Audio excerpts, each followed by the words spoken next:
Welcome to Straight Line MTB, and we're going to do a bike check on the Meta TR.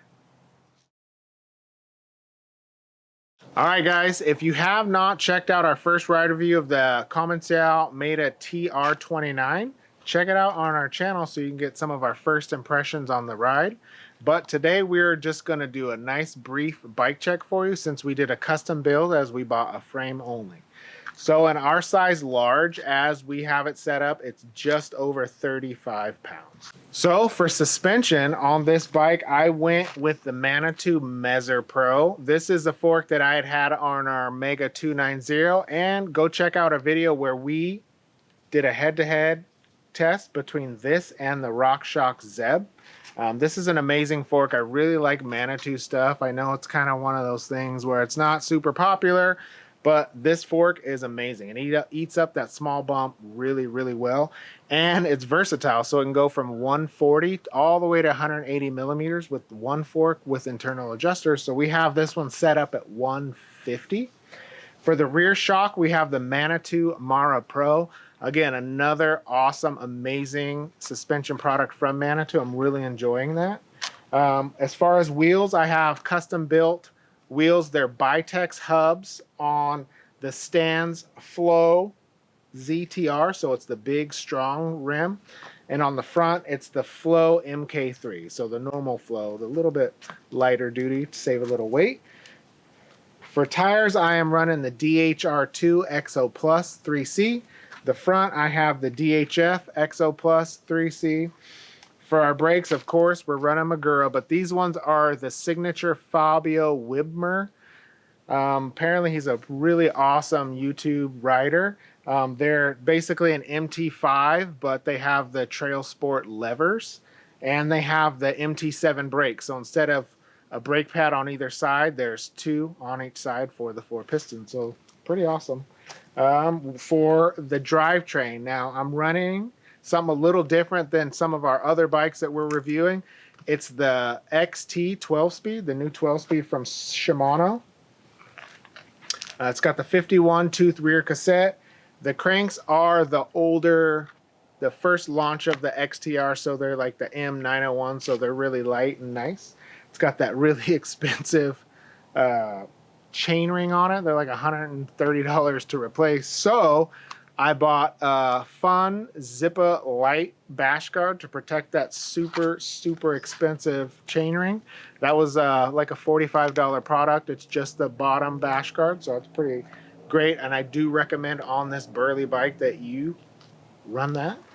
We started out with the E13 Vario dropper post.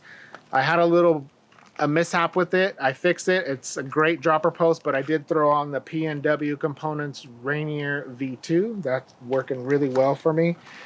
For the stem, I have the KS Ether stem and the Nuke Proof Horizon carbon bars.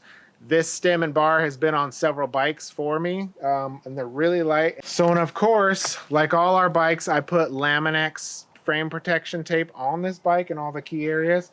Luckily, that frame protection tape is very, very clear, so it shows and still lets you see the beautiful, shiny, polished aluminum finish of this beautiful bike.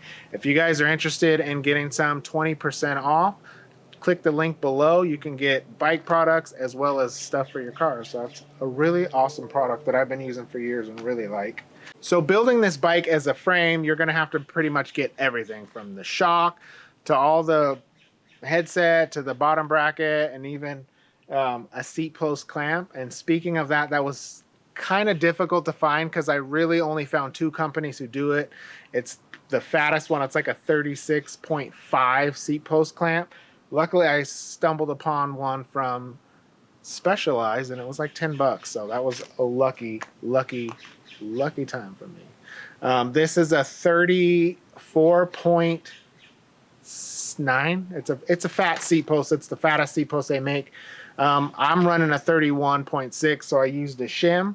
It works no problem. So just keep that in mind if you're looking for a dropper post, or if you have one laying around and it's a little bit smaller than what this accepts, you can buy a shim and it works just fine. Setting up the internal cable routing, it wasn't horrible. I did have a little bit of trouble getting it out of the chainstay, but just work at it. It's no problem. A flashlight and a little dental pick is really helpful. I really appreciate their attention to detail for their plugs and for the ports on this bike. They're rubberized and they fit in really well. A couple of them are a little thin, so I ripped one just trying to position it, and as well on as our Meta AM. So just be really careful when you're messing with those, because a couple of them are a little fragile. And then be prepared, because this is a press fit bottom bracket, so you're either gonna have to take it to the shop and get it pressed in, or you can press it in yourself. I pressed mine in without much issue. Talking about the weight, so I think I have a pretty decently top shelf build. Obviously it's not the real highest carbon drivetrain, but this bike comes in at just over 35 pounds, like 35.2. I am running a Tannis Armor tubeless insert in the rear, so that's another 150 grams. All right, guys, thank you for joining me. Don't forget to go check out our channel so you can see our first ride review on this bike and all the other awesome bikes that we're reviewing. If you guys have any questions about my setup or any other questions with this bike, please ask below and we will get back to you as soon as possible. Also, please like and subscribe to this channel, because we have a lot of great content coming. I know a lot of people are questioning, should I get the AM version or this TR version? So we will be doing a head-to-head battle, since we have both these bikes right now. And we will be doing a long-term review of this bike once we get some more time on it. So again, thank you. Don't forget to follow us on Instagram at straightline_MTB and all the social media platforms. And check us out at straightlinemtb.com. And we really appreciate your support, and we will see you on the next video.